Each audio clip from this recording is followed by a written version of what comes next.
बाजी और आगजनी की तस्वीर अभी धुंधली नहीं हुई। इस बीच गुना में बवाल हो गया।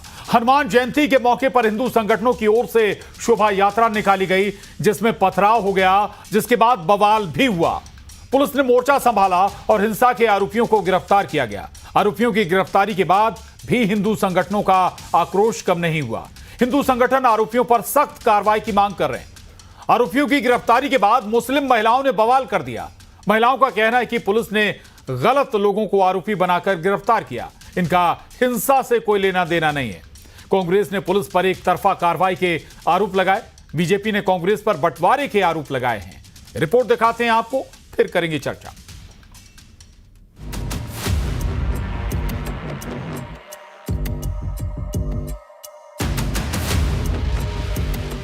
महू के बाद गुना, हिंसा के लिए चुना।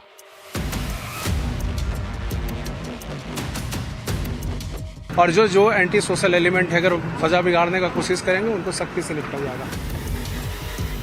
सनातन के विरुद्ध मन में क्यों क्रोध? मुख्यमंत्री महोदय से मांग है कि इनके खिलाफ 2000 कार्रवाई होनी चाहिए और जो अपराध कर रहे हैं जिहादी, इनके खिलाफ रासुका की कार्रवाई होनी चाहिए।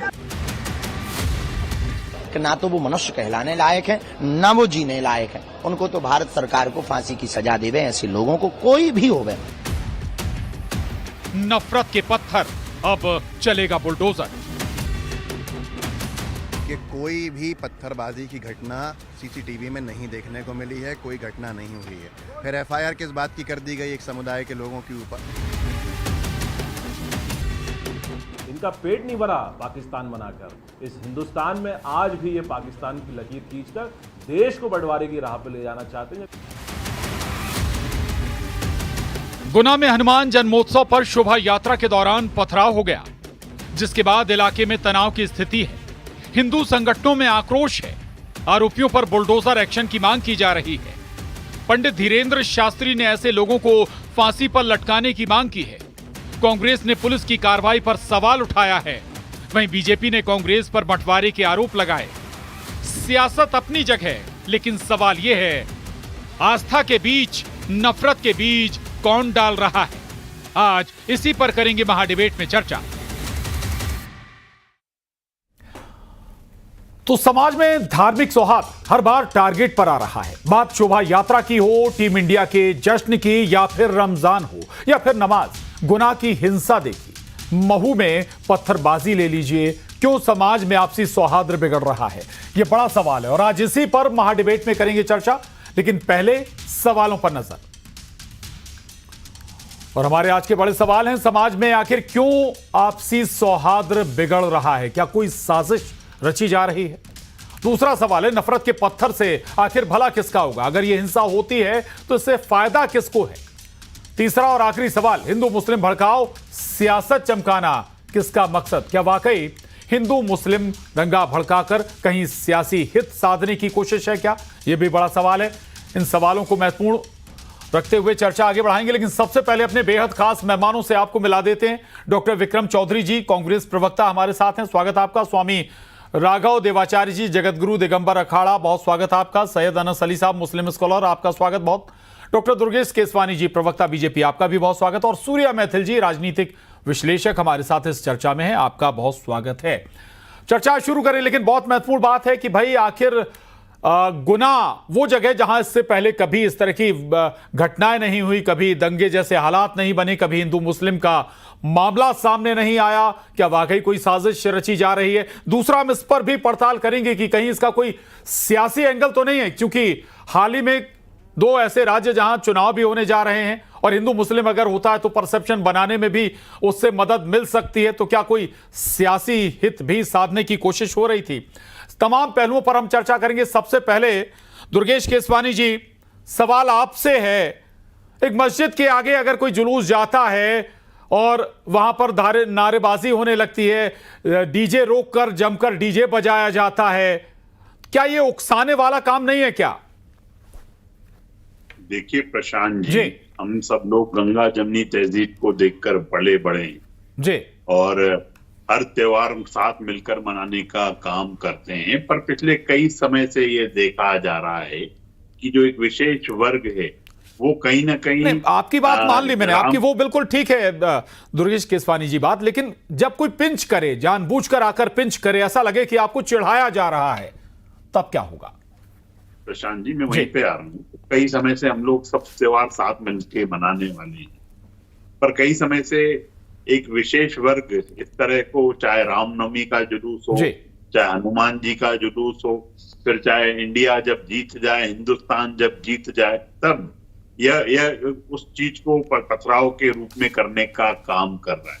उकसाने का काम कोई इसलिए भी नहीं करता है क्योंकि जो हनुमान जी की जयंती है वो तो धूमधाम से मनाता है, आदमी अपने हिसाब से करता है, कहीं कुछ ऐसा नहीं है।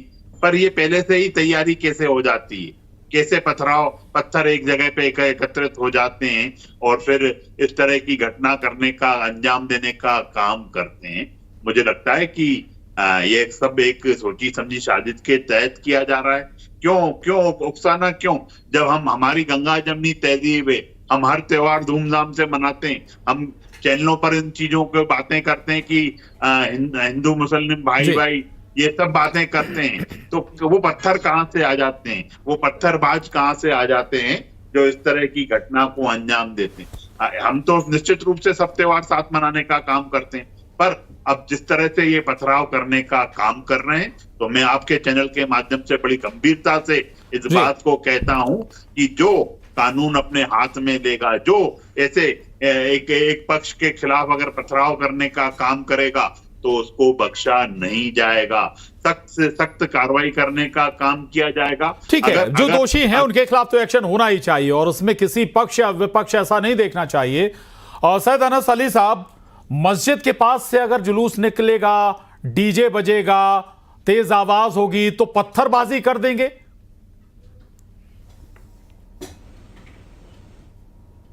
देखिए, पूरे मामले को समझने के लिए थोड़ा सा वक्त चाहिए। हनुमान जयंती का जुलूस निकला और जुलूस जो निकला गुना के अंदर कर्नल गंज है एक जगह, वहाँ से निकला। मदीना मस्जिद है वहाँ पे, मस्जिद के सामने से निकला। रात के तकरीबन 7:30 पौने 8 बजे का वक्त होगा, इशा की नमाज का टाइम था।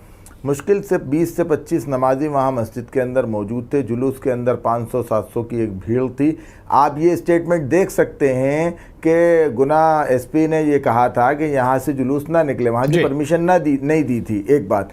अब हम तो फिर भी कह रहे हैं कि आप जुलूस निकालिए, अच्छी बात है। बार बार जो ये बात आ रही है पत्थर की कि पत्थरबाज आ गए, पत्थरबाज, वो तो अपनी नमाज पढ़ रहे थे भाई, नमाज पढ़ने के लिए गए थे। आप जाके, मेरा ये कहना है, सवाल ये है, अच्छा, और फिर पूरे मुल्क के अंदर सैकड़ों वीडियोस आए जहाँ से आप ये देख सकते हैं कि कहीं मुसलमानों ने जुलूस निकलने वालों के ऊपर फूल बरसाए, कहीं मुसलमानों ने जुलूस निकलने वालों को पानी पिलाया, कहीं मुसलमानों ने शरबत पिलाया। ये भी तो देखिए आप, यहाँ क्यों हुआ ये हमें देखना पड़ेगा।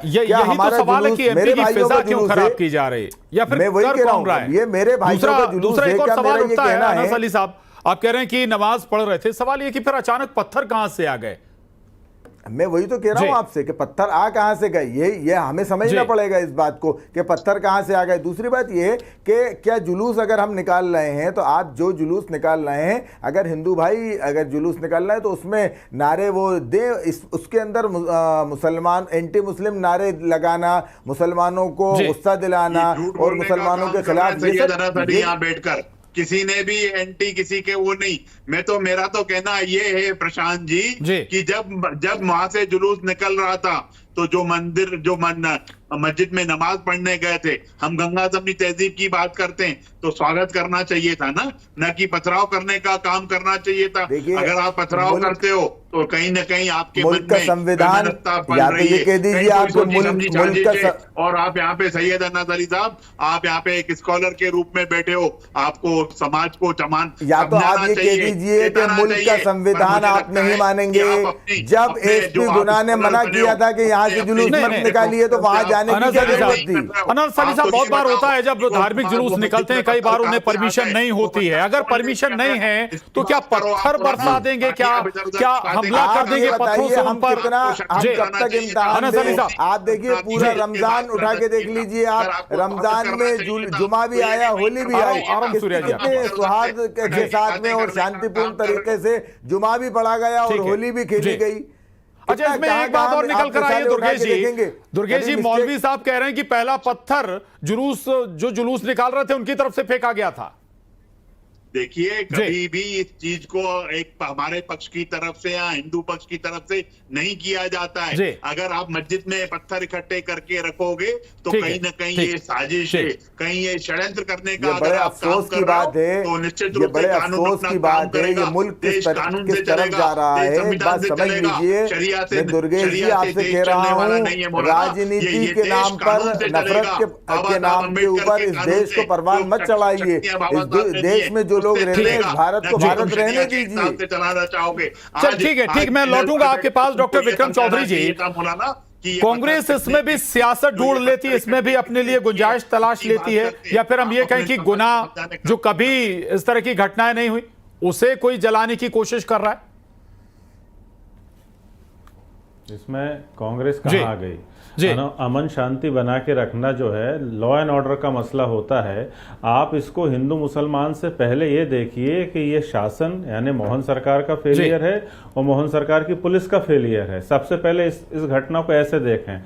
जब हम ये मान लें कि ये प्रशासनिक और सरकार का फेलियर है, उसके बाद हम आते हैं इस बात पे कि ये प्रयोग है। आप इसको समझिए, ये दंगाई कहां से अचानक निकल के आ गए मध्य प्रदेश में? ये हिंदू मुस्लिम आज तक नहीं हुआ है, ये अचानक प्रयोग के तौर पर ये दंगाइयों को पैदा किया गया है और ये आरएसएस ने पैदा किया है और दोनों पक्ष को पैदा कर रही है। अभी मैं आपको एक नजीर देता हूं कि जिस तरीके से इन्होंने हनुमान जयंती के कार्यक्रम को, जो उत्साह और उमंग और भक्ति का कार्यक्रम था, उसको उन्माद में बदल दिया। मेरे देखे कई जगह कार्यक्रम में ऐसे नारे लग रहे थे, जो गवैया था वो कह रहा था कि जो मर्द है वो जय श्री राम बोले। अरे भाई, मर्द होने का जय श्री राम बोलने की क्या शर्त है? ये एक जगह मैंने देखा, न्यू मार्केट की बात है, आप चुप रहो भैया, विशेष वर्ग की राजनीति तो मर्द होने वाली क्या बात है? कहाँ विशेष वर्ग की बात कर रहे हैं भैया? हम तो अपना धर्म बचा रहे हैं, हमें तो हिंदू धर्म की चिंता है कि हिंदू धर्म में उन्माद ना आ जाए। हिंदू धर्म के जो उत्सव होते हैं उसमें भगवान का नाम ले, शांति से नाम ले, आस्था से नाम ले। बाबर का नाम क्यों लेते हो आप उसमें? तो आप भक्तों को उन्मादी मत बनाइए। पूरा देश देख रहे हैं और सब मानना है। आप चुप रहिए भैया। केसवानी जी, मैंने बोला नहीं आपके बीच में, आप चुप रहिए। आपकी समझ में आ रही है। केसवानी सुन लो भैया, सुन लो। आपको शर्म आनी चाहिए कि आपने हिंदुओं को आतंकवादी बनाने में कोई कसर नहीं छोड़ी है। शर्म आनी चाहिए कि जो हनुमान जयंती उसको उन्माद जयंती में आप बदल रहे हैं। बहरहाल मैं बता रहा हूं, और ये इनका प्रयोग है। प्रयोग ये है कि अभी 14 अप्रैल को अम्बेडकर जयंती की धूल भी नहीं हो। चलो, मैं आऊंगा आपके पास स्वामी राघव देवाचार्य जी। सुन लो, स्वामी राघव देवाचार्य, मैं लौट रहा हूं विक्रम चौधरी जी। राघव देवाचार्य जी, एक बात निकल कर आई है कि भाई अब उत्साह को उन्माद में बदल दिया गया है। दूसरी जो बात है कि भाई आप उत्साह मनाइए, जुलूस भी निकालिए, लेकिन किसी को पिंच मत करिए, किसी को परेशान मत करिए। देखिए जी, सबसे बड़ी बात तो ये है कि जब हम जुलूस निकाल रहे हैं जी, तो जुलूस निकालने पर प्रतिबंध ना लगाकर व्यवस्था अच्छी करना चाहिए, जिससे जुलूस शांतिपूर्वक निकल सके। जी, कहीं ना कहीं इसमें भी प्रशासन के साथ साथ, प्रशासन की गलती के साथ साथ हमारे वहाँ जो जिनने पत्थर चलाया है उनकी भी गलती है। उनको भी ये ध्यान देना चाहिए कि हम सद्भावनाओं की बात करते हैं, गंगा जली तेसली की बात करते हैं और उसके बाद पत्थर चलाते हैं, तो ये तो गलत बात है ना जी। एक तरफ हम एकता का परिचय देना चाहते हैं। नहीं, राघव देवाचार्य जी, ताली एक हाथ से नहीं बजती। अगर कहीं ना कहीं पिंच किया गया होगा तब दूसरी तरफ से पत्थर फेंके गए। देखिए, मैं आपसे बोल रहा हूं ना जी कि सबसे पहले व्यवस्थाओं पर ध्यान देना चाहिए। यदि व्यवस्थाएं अच्छी होना चाहिए, कानून को भी उस पर नजर रखना चाहिए, ऐसे कैमरे लगाना चाहिए जिससे सही जानकारियां प्राप्त हो हमको।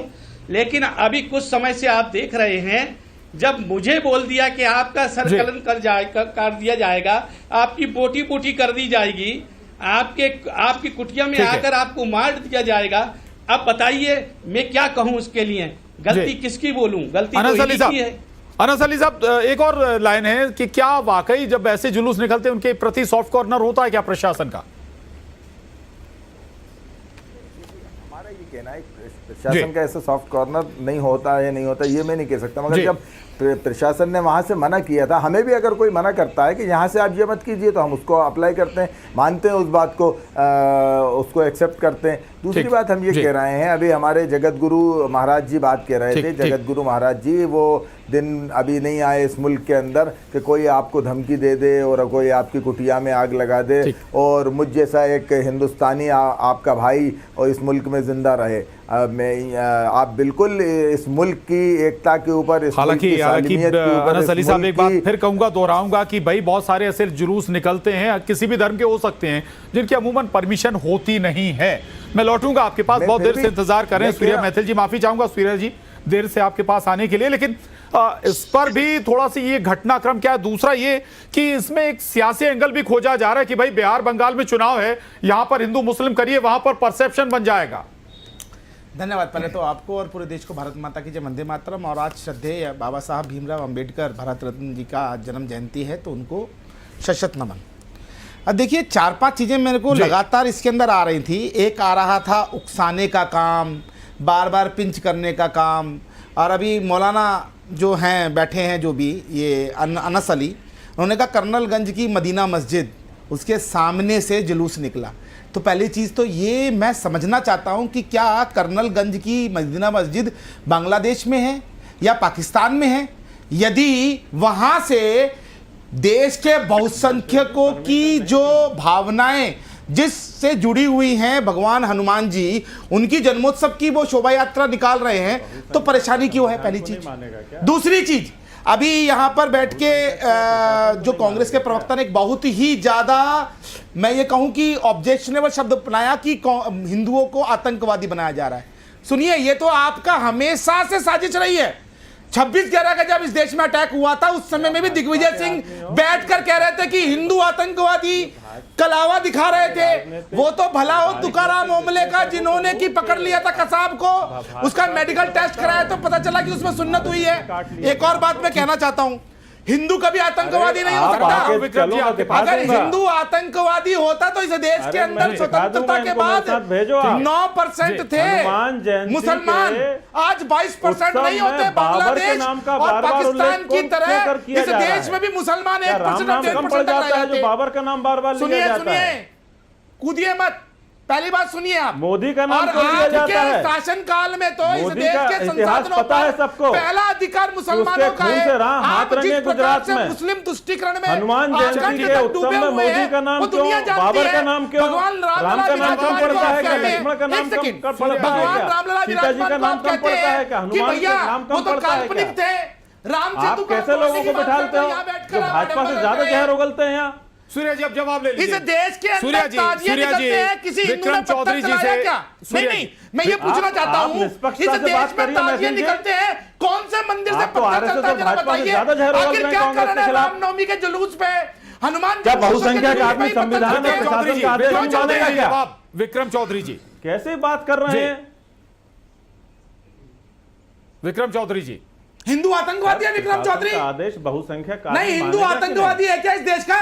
भैया वो हर व्यक्ति जो है जो बाबर का नाम लेता है वो उसके मन में उन्माद है। नहीं तो बाबर आपका वंशज है क्या? बाबर आपका रिश्तेदार है क्या? मंदिर के सामने बाबर चिल्ला रहे हैं। चाचा बताइए ना, हम भी हिंदू हैं। सूर्या जी शांत हो जाएं। अनस अली साहब यही बात जो दूसरी बात ये है, दोहरा रहे थे कटारे जी, ये 14 अप्रैल है, 14 अप्रैल में बाबा साहब की जयंती है। सूर्या मैथिल करने के लिए सूर्या मैथिल जी प्लीज, सूर्या मैथिल जी और बहुत सारे पक्ष हैं। अनस अली साहब जो बात बार बार दोहराई जा रही थी कि भाई अगर मस्जिद के पास से कोई जुलूस गुजरेगा तो गुनाह हो गया क्या? नहीं, बिल्कुल गुनाह नहीं हुआ। देखिए सूर्य मैथिल जी मेरे भाई हैं, बड़े अच्छे इंसान हैं। मैं आपसे गुजारिश करूंगा कि एक हमारे जो है स्वामी दिगंबर जैन के जो हैं जगत गुरु बैठे हुए हैं, और जब अपने बड़े जगत गुरु बैठे हो तो उनके सामने इतने चिल्लाना वो नहीं करना चाहिए। बात बहुत अच्छे तकिया मत चलाओ यहाँ बैठकर, ये अलतकिया मत चलो। बंगाल के अंदर 400 परिवार अभी पलायन कर रहे हैं, सैकड़ों हिंदुओं को आपने काट के रख दिया और यहाँ बैठकर आप कह रहे हो ऐसी बात नहीं आई। हिंदुस्तान में हिंदू भाग रहे हैं। सूर्या जी प्लीज, आप लोगों ने क्या हाल कर रखा है देश का? 3,000 हिंदू तो यहाँ से पलायन कर गए जहाँ भाजपा की 20 साल से सरकार है। सूर्य मैथिल जी, हम बड़े अच्छे अंदाज में आपसे गुजारिश कर रहे हैं, आप हमारे भाई हैं, इस तो भारत पत्थर को क्यों चलाए भैया? अगर हम आपके भाई दीजिए। हैं तो आपने मस्जिदों से पत्थर क्यों मारे, ये बताइए। सुन तो लीजिए। नहीं क्यों पत्थर इकट्ठे किए आपने? मऊ में, अब गुना में। अपन एक बड़े अच्छे चैनल पे बैठे हैं, बहुत हेल्दी कन्वर्सेशन। पुलिस का जो ड्रोन था, सुन लीजिएगा, ड्रोन था पुलिस का, उस ड्रोन से जो आसपास के घर थे उनके छतों पर पत्थर इकट्ठे थे। ये पत्थर इकट्ठे सभी के घरों पे होते हैं, ऐसे ये कोई बड़ी बात नहीं। मैं आपसे कह रहा हूँ,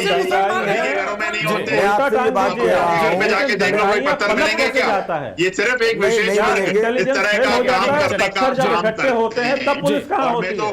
निश्चित रूप से जानबूझ के कराया जा रहा है भाजपा की सरकार में। पाकिस्तान में थी क्या, बांग्लादेश में थी, जो इस तरह का काम करने का काम किया? हिंदुस्तान में तो गंगा जमनी तहजीब के कसीदे पढ़े जाते हैं आप लोगों के द्वारा। की बात अगर आप कह रहे हैं तो आप समझ लीजिए को अपना भाई कह रहे हैं और पथराव करने से बाज नहीं आ रहे। तो मुझे लगता है कि ये सिर्फ एक सोची समझी साजिश है। मैं आपके चैनल के माध्यम से बड़ी गंभीरता से इस बात को बोल रहा हूं, अगर कोई साजिश, कोई षड्यंत्र अगर कोई इस तरह से रचाया जाएगा तो उसको निश्चित रूप से कानून अपना काम करेगा और उसकी जगह जेल की सकीचें।